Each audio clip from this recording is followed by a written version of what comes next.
So then Stokes goes on to say, we should all admit that our beliefs about God either way can influence our attitudes towards scientific evidence, which I think that quote pretty much proves. Yeah. So the main reason why you religious folks believe in God is his rejoinder here, is that you think he's the best explanation for the universe's existence and working.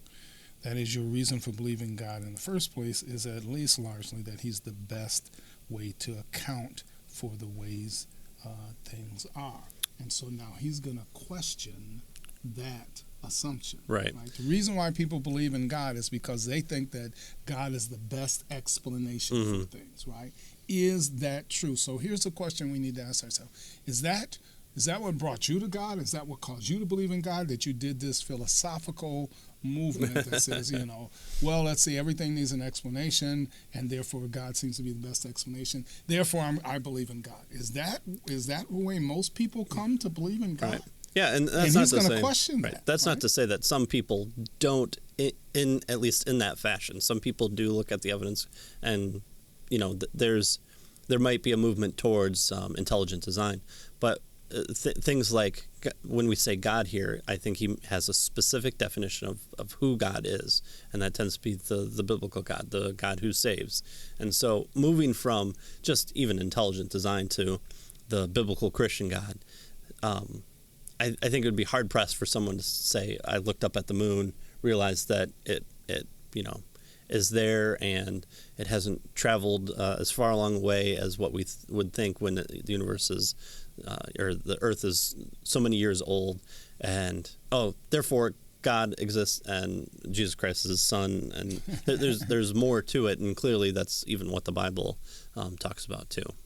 Yeah.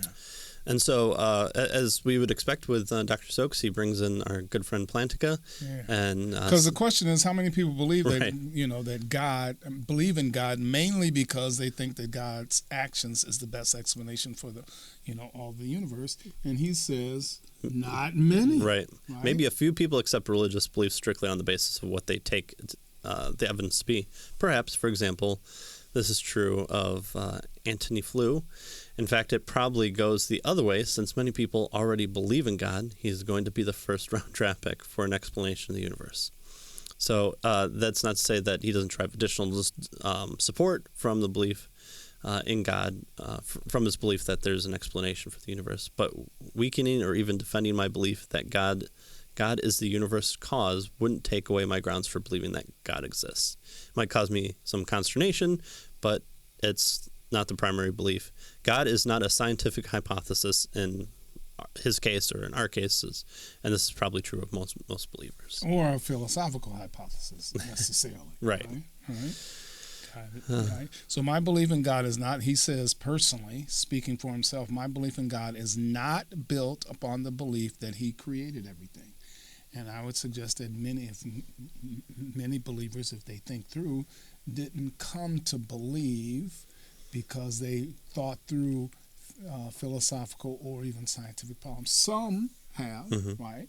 But most people, they don't think about those things, right?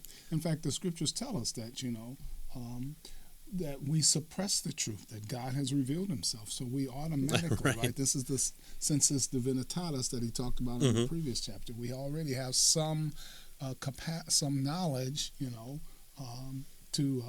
that God exists, right? And we have to suppress that and come up with some crazy ideas, right? And something from nothing ideas in order to get around those particular beliefs. But it's kind of like, I don't do a logical argument to show that this table exists. I believe the table exists, right? That kind of stuff. Now, I do, and I don't even argue, well, let's see, I see the table, I hear the table, I feel the table, therefore, I don't do that, right? It's just, I know the table is here, right? I don't do those types of things. And he suggests most of us don't do that kind of stuff with the existence of God. Right. So Hawking and Krauss' arguments were entirely successful, even if they were entirely successful. The most they may have shown is that it's not possible that God didn't create the universe. So not quite there. Krauss on the matter says, without science, everything is a miracle. With science, there remains the possibility that nothing is. Again, going back to nothing. So so he brings up this example, and it's probably not maybe not the best example considering what we now know of Mother Teresa, but let's assume that what we think we know of Mother Teresa is true. If you've always thought that Mother Teresa was a moral hero, someone wanders by, just someone, and randomly tells you that we don't know, that it's not astronomically improbable that she was a complete hypocrite, would you be impressed?